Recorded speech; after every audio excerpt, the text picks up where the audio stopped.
जब मैं छोटा था, ये फोन बंद कर दिया।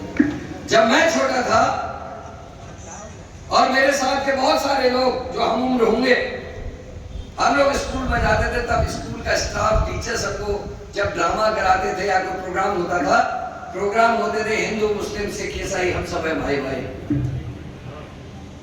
प्रोग्राम होते थे कि कोई अनपढ़ ना रहे, अनपढ़ के संग परेशानी क्या होती है, हम जंगल ना काटे, पर्यावरण सुरक्षित रखें, ऐसे प्रोग्राम होते थे।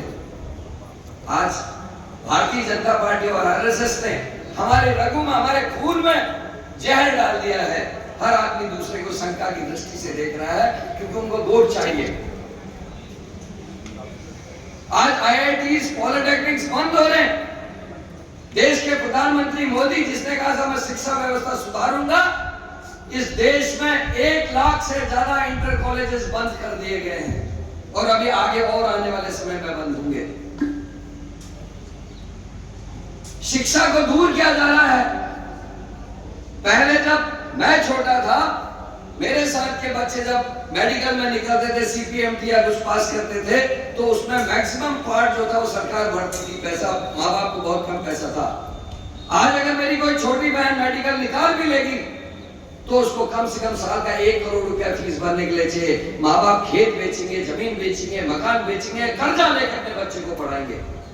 ये नरेंद्र मोदी और उसकी सरकार ने करने का काम किया है। और हम लोगों को क्या, ये दिन भर जो टीवी चल रहा है घरों में, उसमें कुछ है ही नहीं, केवल और केवल भारतीय जनता पार्टी का प्रचार और लोगों के बीच में हिंदू मुसलमान के दंगे कराने की कोशिश। देश कमजोर हो रहा है, शिक्षा व्यवस्था कमजोर हो रही, आपका फ्यूचर खत्म हो रहा है। राहुल गांधी इसी बात की लड़ाई लड़ रहे। कल जब हम दिल्ली में उनके साथ थे, प्रियंका गांधी और उनको इतनी बुरी तरीके से पुलिस वाले बिहेव कर रहे थे, उनका एक जूता भी गायब, आप उनका आज का वीडियो देखिएगा, कल रात का एक जूता भी गायब हो गया राहुल गांधी। बच्चों को ऐसे मार रहे हैं जैसे जानवरों को मारते हैं। ये क्यों हो रहा है? क्योंकि देश अंधा हो गया है, देश को कुछ समझ में नहीं आ रहा है। देश हिंदू मुसलमान के दंगों में ये भूल गए, वो माँ भूल गए कि उसकी एमएससी बीएससी करी हुई बेटी, बीएड करी हुई बेटी, इंजीनियरिंग करी हुई बेटी घर में बेरोजगार है। वो पिता अपने बेटे को भूल गया जो 25, 26, 30 साल का हो गया, घर में बेरोजगार बैठा है, क्योंकि उसको तो हिंदू मुसलमान दिख रहा है, उसको देश बंटवारा दिख रहा है। और इन्होंने हमारा मानसिक जो संतुलन था वो खत्म कर दिया है।